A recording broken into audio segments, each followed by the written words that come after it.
So, you know the drill, right? You fire up a game, you hit start, and you play. Super simple. But what if I told you that every single time you do that, every click, every button press, you're not just playing the game. You're actually helping to create it. Yeah, seriously. Our role as gamers is shifting right under our noses. Okay, so let's get real for a second.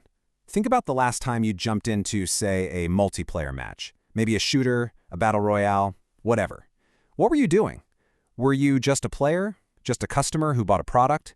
Or was something else going on? Well, the short answer is a big fat no. But honestly, the real answer is way more interesting. Because in the games we play today, that line between being a player and being a creator, it's pretty much gone. Yep, you heard me right. You are also a developer. In a very, very real way, every single time you play an online game, you are actively producing the experience. You're not just some passive person on a couch anymore. Nope, you're a co-creator. You're basically a developer of the fun you're having. Here's a cool way to think about it. Every single match you play is like its own unique episode of a TV show, right? It's got a beginning, a middle, an end, all these crazy twists and turns. But here's the kicker. You're the one writing it, directing it, and starring in it all at the same time. You're producing and consuming the show as it happens. So let's talk about the prosumer. And what's really wild is that this whole idea, it's not new at all. It's actually been around for decades, just kind of waiting for the right moment, the right technology to come along. And guess what? That perfect stage turned out to be video games. So get this, all the way back in 1980, this futurist named Alvin Toffler, he basically predicted all of this. He saw a future where we wouldn't just be producers or consumers, but both. He even coined the term prosumer.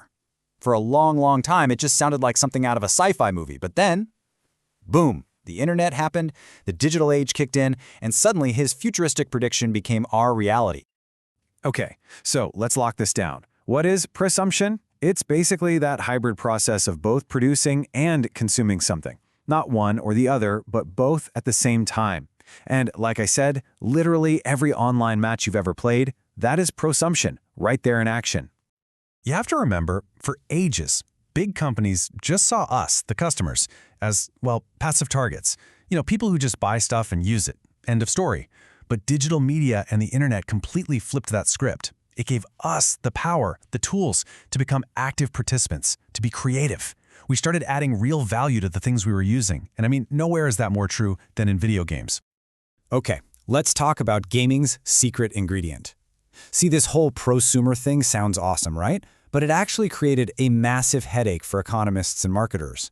It brought up this really fundamental question about, well, us. Which is, why on earth would anyone spend their valuable free time, their evenings, their weekends, doing what is, let's be honest, free work for a giant company?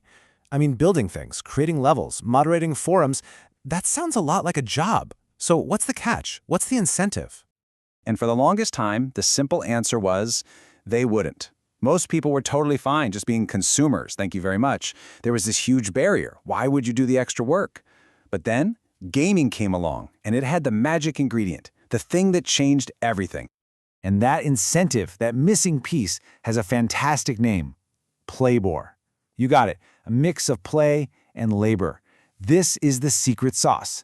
Video games are absolute masters at blurring the lines, at weaving the labor of creating something right into the play of the game itself. They figured out how to make the work feel like fun. All right, so it's your turn to create. How does this Playbor thing actually look in the games we play every day? Well, it's not just one thing. It's more like a spectrum with different levels of creation. So step one is the most basic, the match itself. Just by playing with and against other people, you are all co-producing that unique experience together. Then you level up to step two, the mod. This is where players really get their hands dirty, digging into a game's code to make something totally new. I mean, the classic example is Counter-Strike, which started as a mod for Half-Life. And then you have the final boss, step three, the world. Think sandbox games where the developers basically give you a giant toolbox and say, here you go, build whatever you want, create your own adventures.